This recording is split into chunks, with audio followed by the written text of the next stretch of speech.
नमस्कार। बी.ए. प्रथम वर्ष से हमारा संस्कृत का शिक्षण शास्त्र, जिसके अंतर्गत हम लोग बात करें कि भाषा एवं पहचान। भाषा और पहचान से क्या मतलब है? तो हम लोग देखते हैं कि हमारी भाषा के द्वारा ही हमारी पहचान की जाती है। अगर हम किसी का जो अगर साक्षात्कार किया जा रहा है तो वहाँ पर भी भाषा का एक कॉलम दिया होता है कि उसकी भाषा किस प्रकार की है और उसी आधार पर उसका चयन निर्धारित किया जाता है। जब व्यक्ति का सिलेक्शन के अंतर्गत भी अगर भाषा को देखा जा रहा है तो भाषा है वो व्यक्तित्व की पहचान करवाने के लिए मानी गई है। अब भाषा की जो पहचान है अस्मिता, हम लोग कहीं बाहर भी चले जाए लेकिन अगर हमारी भाषा में कोई बात करने वाला हमें मिलता है, ठीक है, तो हम उससे बात करना पसंद करते हैं, उसके बारे में चर्चा करते हैं, सभी चीज़ें क्योंकि वो हमारी भाषा से संबंधित है, वो हमारी भाषा में बात कर रहा है। यही अगर कोई दूसरी भाषा बात कर रहा है तो हमें समझना थोड़ा मुश्किल रहता है, क्योंकि हमारा जो मानसिक जो विकास है वो हमारा पूरी तरह से हमारी भाषा पर आधारित है। ठीक है, अब हमें अपनी पहचान बनाने के लिए क्या करना होगा, उसी भाषा को समझना होगा तथा उस भाषा में हमारी भाषा तो हमारे पास है लेकिन कुछ समझाने वाला हमारी भाषा में मिल जाता है तो हम अन्य भाषा को भी समझने के लिए तत्पर रहते हैं और भाषा के द्वारा ही हमारी संस्कृति का प्रचार प्रसार भी होता है। तो भाषा की जो पहचान है वो हमारे संपूर्ण व्यक्तित्व के लिए बहुत ही आवश्यक मानी गई है। तो भाषा एवं अस्मिता का संबंध, भाषा एवं अस्मिता यही पहचान होती है, ठीक है। अस्मिता का संबंध, भाषा एवं अस्मिता का संबंध प्राचीन काल से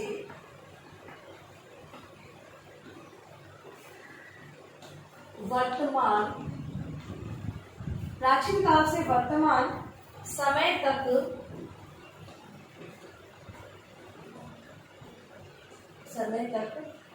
चला आ रहा है। व्यक्ति अपनी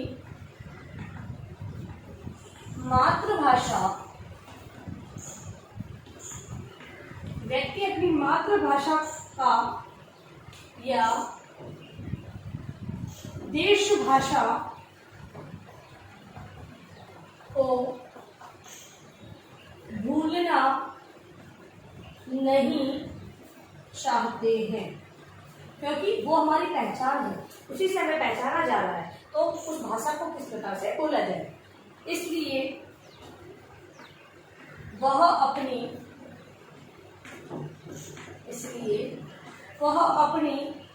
भाषा में ही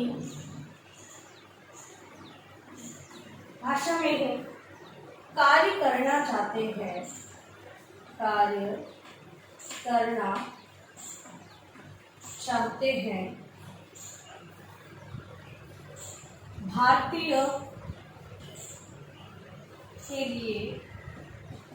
भारतीय के लिए हिंदी भाषा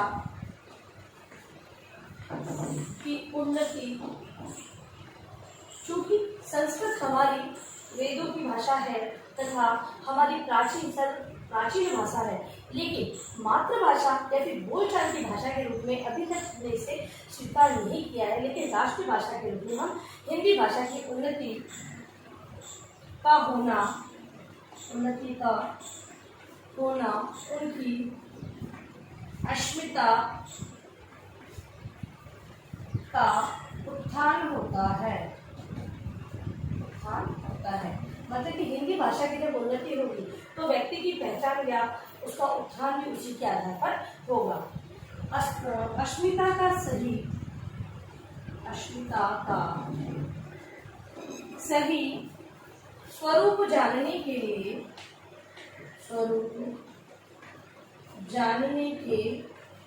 लिए यह आवश्यक है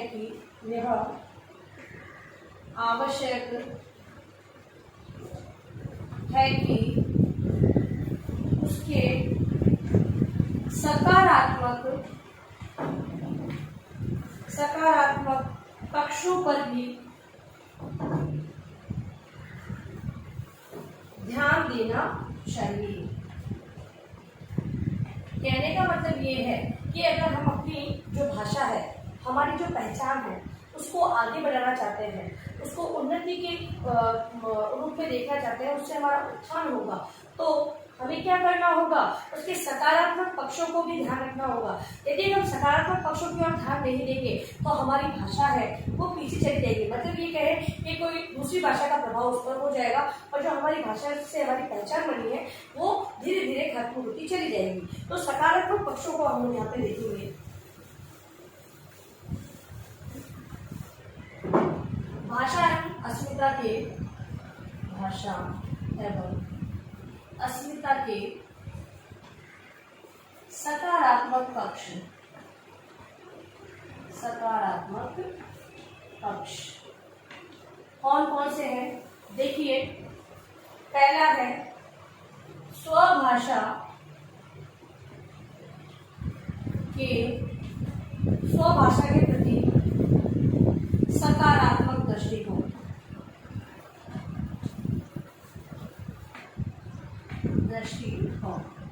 मतलब कि जो भाषा हम बोल रहे हैं, हमें पता है कि हम इस भाषा से आगे बढ़ सकते हैं, हम इससे शिक्षा प्राप्त कर सकते हैं, इसके द्वारा हम अपने उचित जो व्यवसाय है उसका चयन कर सकते हैं।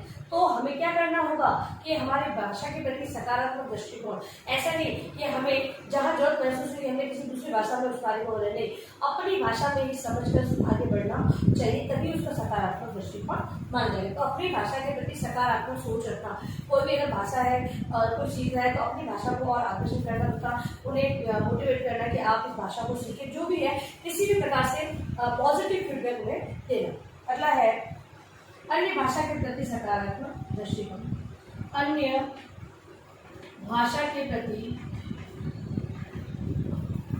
सकारात्मक भाव।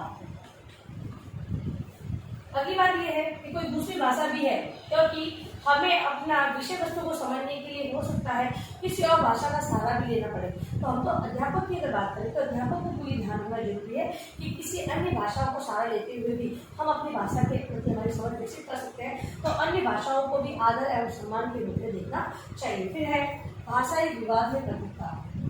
भाषाई विवाद में पृथकता मतलब कि भाषा से संबंधित कोई भी जो विवाद की ऐसी स्थिति होती है, मतलब कि जहाँ पर ये कहें कि जो अपवाद पाए जाते हैं, अपवादों के आधार पर विवादपूर्ण स्थिति आई जाती है कि जो चीज़ हम लोग हिंदी में पढ़ रहे हैं वो चीज़ संस्कृत में ना हो, जो चीज़ संस्कृत में पढ़ रहे हैं वो हिंदी में ना हो। लेकिन हमें संस्कृत और हिंदी दोनों भाषाओं का ज्ञान तो प्राप्त करना ही है, तो दोनों में जो विवाद होते हैं उनको पृथक पृथक अलग अलग से समझा जाए कि किस प्रकार से हिंदी में कॉन्सेप्ट अलग है और संस्कृत में अलग है, इस प्रकार की जानकारी प्राप्त करना। फिर है भाषाई गुणों को ग्रहण करना। भाषाई गुणों को ग्रहण करना।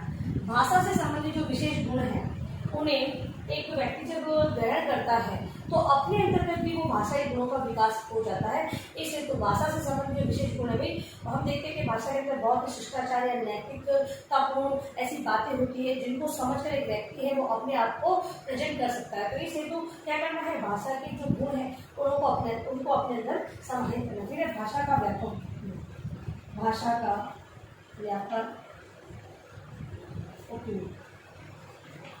भाषा का अगर व्यापक उपयोग से हम बात करें तो बोलचाल में हम अपने, क्योंकि हम एक ही भाषा से अगर ज्ञान प्राप्त करेंगे तो हम भाई सभी भाषाओं की जानकारी तो होनी चाहिए, लेकिन जो हमारा माध्यम है वो एक ही भाषा होगी तो आगे तक हमारे लिए बहुत ही अच्छा रहेगा। इस हेतु भाषा का व्यापक रूप से प्रयोग हर जगह, ऐसा नहीं कि जरूरत महसूस हुई किसी और भाषा का प्रयोग करें, नहीं, समझने के लिए आप कर सकते हो, लेकिन जगह जगह भाषाओं को बदला करते हैं तो हम लोग एक किसी भाषा का संपूर्ण जानकारी प्राप्त, विषय का जो हमें से जिस प्रकार विषय की ज्ञाता होते हैं उस प्रकार भाषा का संपूर्ण ज्ञान प्राप्त करने के लिए भाषा का व्यापक रूप से प्रयोग करना बहुत ही आवश्यक है। अगला है भाषा एवं काव्य रचना।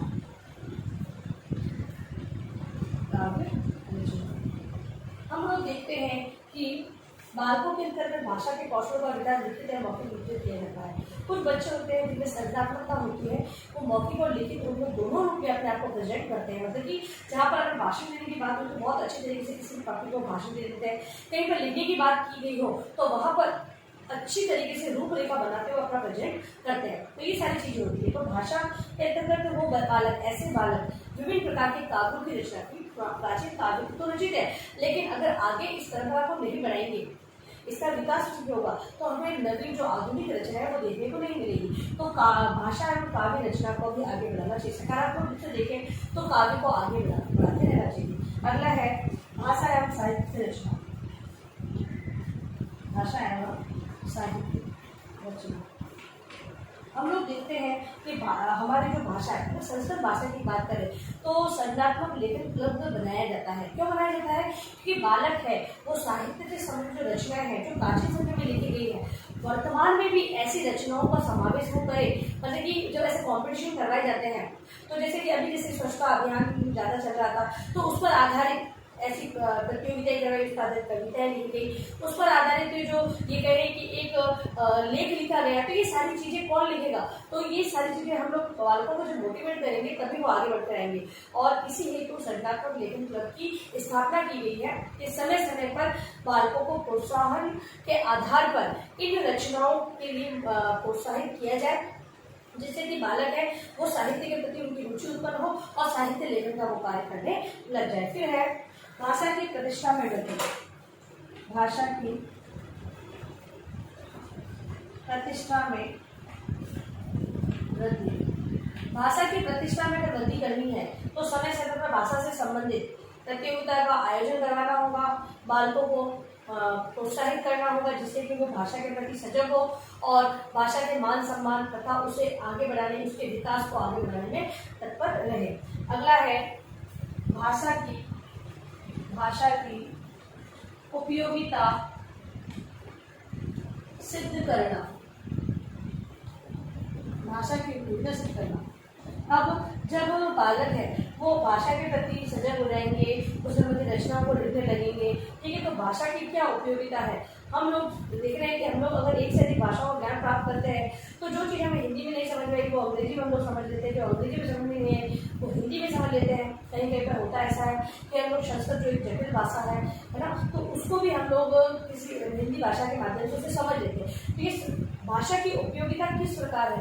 अगर उसकी समझ ही विकसित नहीं होगी तो उसकी क्या उपयोगिता, उसके बारे में हम लोग नहीं जान सकेंगे। भाई हम लोग देखते हैं कोई पूजा यज्ञ अर्चना ये करवाते हैं, वहाँ पर मंत्रोच्चारण किया जाता है, हम लोग केवल उसको रटी रिटाई भाषा में बोल देते हैं। अब उनका जो मंत्र है वो किस प्रकार उच्चारित किए जाते हैं, किन ध्वनियों के द्वारा हमारा शुद्धिकरण होता है, ये सारी चीज़ें अगर ज्ञात करनी है तो भाषा का ज्ञान होना बहुत ही आवश्यक है। तभी हम उसका उच्चारण सही कर पाएंगे और उच्चारण सही होगा तभी हम लोग उसका जो सही फल हमें प्राप्त हो पाएगा। इस हेतु जो उपयोगिता है उसको जानना बहुत ही आवश्यक है।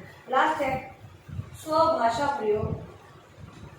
स्वभाषा प्रयोग पर गौरवान्वित अनुभव करना।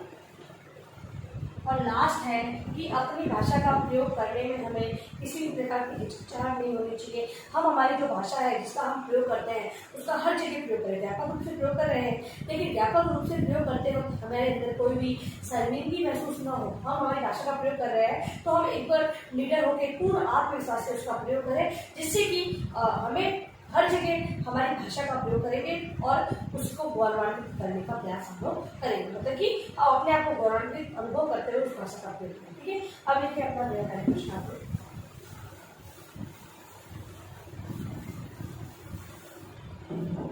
नया कार्य है आपका भाषा एवं पहचान को बताते हुए, भाषा एवं पहचान को बताते हुए इसके सकारात्मक पक्ष पर विचार प्रस्तुत करें। ठीक है, तो ये आपका होमवर्क है कि आप भाषा एवं पहचान को थोड़ा बताते हुए उसको एक्सप्लेन करते हुए उसके बाद आप उसके सकारात्मक जो विचार है पक्ष है उसके अपने विचारों को आपको बताना है। और इस महामारी के दौर में कम से कम आवश्यक कार्य होने घर से बाहर निकले, बाहर निकलते 3 बातों का विशेष आपको ध्यान रखना होगा। मास्क लगाए, सोशल डिस्टेंस बनाए और हाथों को बार बार सैनिटाइज करते हैं। सुरक्षित रहे, सबके ध्यान रखें।